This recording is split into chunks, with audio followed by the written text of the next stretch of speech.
ये बिरसा। आज बात करते हैं मसूरिया मंदिर के इतिहास के बारे में। मसूरिया मंदिर जोधपुर में स्थित है, जो बहुत ही विशाल मंदिर है, जहाँ प्रतिवर्ष लाखों श्रद्धालु आते हैं और दर्शन करते हैं।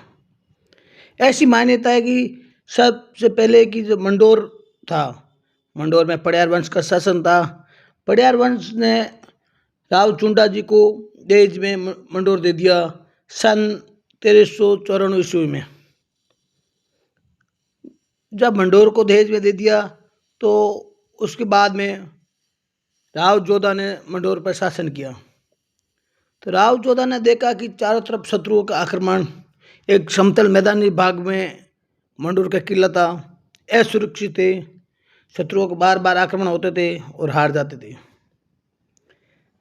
परंतु समय के साथ राव जोधा ने सोचा कि हम यहाँ पर सुरक्षित नहीं हैं। अपने सेवकों को बोला कि एक अच्छी जगह देखे जहाँ हम एक बहुत विशाल किला बना सकते हैं। तो राव जोधा जी ने किले के निर्माण के लिए सेना को भेजी। सेना ने पूरे मारवाड़ में घूमा।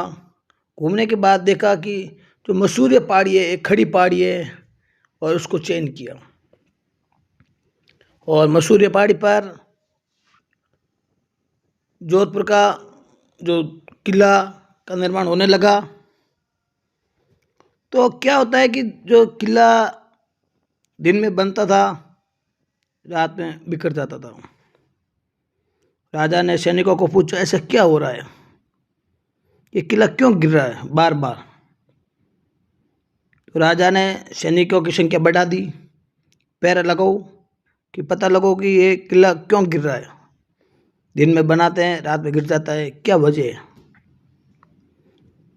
सैनिक बढ़ा दिए गए, फिर भी सैनिकों को पता नहीं चलता कि वो किला क्यों गिर जाता है। राव जोधा ने सोचा कि इसका निर्णय मैं खुद जाके देख के करूँगा। रात के समय राव जोधा जी मसूरिया की पहाड़ी पर ठहरे। तो रात के समय में जो किला बना हुआ था उसके पत्थर हवा में तैरने लगे। हवा में तैरते हुए तो राव जोधा जी ने पूछा, भाई ऐसी कौन सी शक्ति है जो पत्थरों को हवा में उड़ा रहे हो। तो आवाज़ आई कि मैं गोसाई जी हूँ। कि आप गोसाई जी हो तो ये महल और किला क्यों नहीं बनने दे रहे हो आप। कि मैं हमेशा जन सेवा और आपके भले के लिए कार्य करता हूँ। आप जिस पहाड़ी पर आप किला बना रहे हैं वो बहुत ही खड़ी पहाड़ी है। जब शत्रु आक्रमण करेंगे तो कई सालों तक वो आपको घेराबंदी करेंगे। इस खड़ी पहाड़ी के ऊपर ना तो अनाज होगा, ना पीने का पानी होगा, इसके अंदर कुआं भी नहीं खोद सकते। इसलिए आप यहाँ पर किला मत बनाइए। और राव जोधा जी ने गोसेन जी महाराज की आज्ञा मानी और किला को चिड़ियानाथ जी की टोक पर स्थापित किया। समय बीतता गया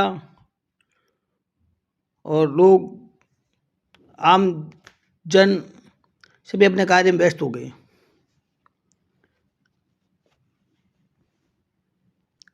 समय बीतने के साथ ही मारवाड़ के शासक अजित सिंह ने सोचा कि आने वाले समय में लोग गोसेन जी महाराज को भूल जाएंगे, क्योंकि जिसकी मूर्ति होती है, जिसके फोटो होते हैं, उन्हीं को लोग याद किया करते हैं। परंतु गोसेन जी महाराज का ना तो कहीं फोटो है ना मूर्ति है। तब महाराजा अजित सिंह ने सोचा कि अब ऐसा क्या किया जाए कि लोग गोसेन जी महाराज को ना भूलें और याद करते रहे।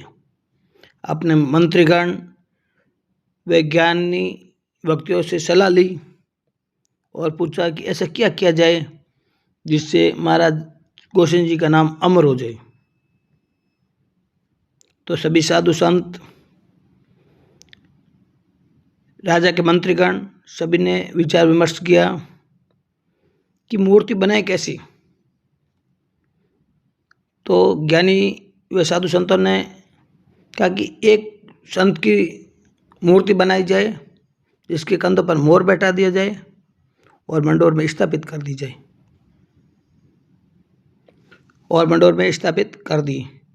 मंडोर देवता की साल के अंदर गोसेन जी महाराज की मूर्ति है, बाकी गोसेन जी महाराज की कहीं मूर्ति नहीं है। गोसेन जी महाराज का मुख्य मंदिर झुंझला नागौर में है, वहाँ पर भी मूर्ति नहीं है।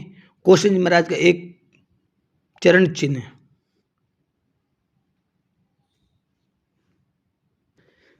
परंतु जब मसूरिया में गोसेन जी महाराज का मंदिर थान स्थापित कर दिया गया, लोग पूजा अर्चना करते थे, तो एक समय ऐसी घटना घटित हुई, जोधपुर के शहर में चोरी हो गई।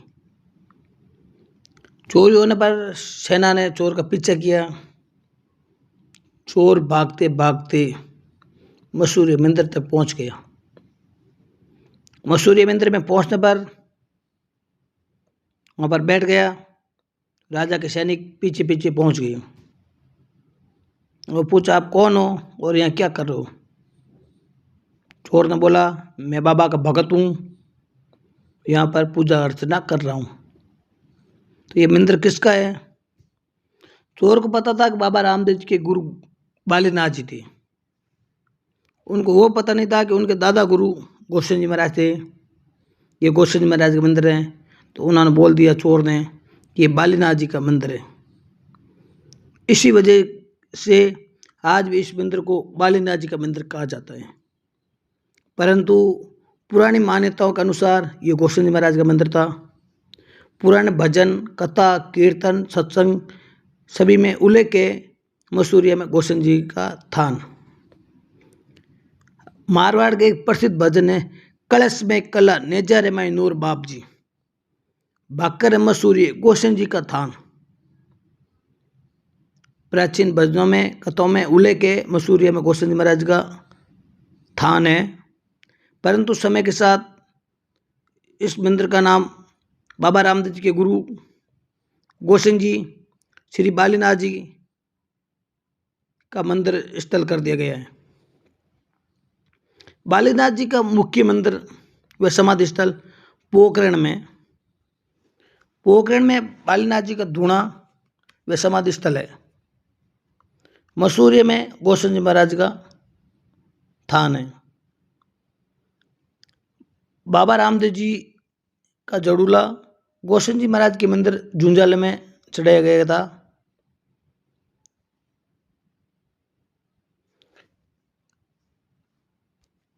जो भी भगत रामदेव यात्रा करते हैं उससे पहले मसूरी मंदिर के दर्शन करने जरूरी होते हैं, क्योंकि पहले गुरु के दर्शन, बाद में शिष्य के दर्शन होते हैं। बाबा रामदेव जी के गुरु गोसेन जी महाराज थे। उनके प्रमाण दोनों ही देवताओं के पगले पूजे जाते हैं। रामदेव जी की 2 पगले की पूजा होती है, गोसेन जी के 1 पगले की पूजा होती है। बाबा रामदेव जी की बीज की पूजा होती है, गोसेन जी महाराज के बीज की पगले पूजा होती है। दोनों के पचरंगी नेजा, घोड़ा व मेघवाल समाज की रिक्कियाँ जमा जागरण देते हैं। गुरु और चेले के मुख्य प्रमाण है दोनों की बीज की पूजा, दोनों के पगले की पूजा, दोनों के सेम विधि से जमा जागरण और मेघवाल समाज के रिक्के द्वारा जमा दिया जाता है। बाबा रामदेव जी के गुरु गोसेन जी महाराज थे। भैरू राक्षस के गुरु बालीनाथ जी थे। जब भैरू राक्षस का वध कर दिया गया, जब बालीनाथ जी ने कहा रामदेव जी से, मेरा तो एक ही शिष्य था, उसको आपने वध कर दिया, अब मेरी सेवा कौन करेगा? तब बाबा रामदेव जी ने कहा, मैं आपका शिष्य हूँ, आपकी मैं सेवा करूँगा। उसी दिन से बाबा रामदेव जी के गुरु बालीनाथ जी कहलाए।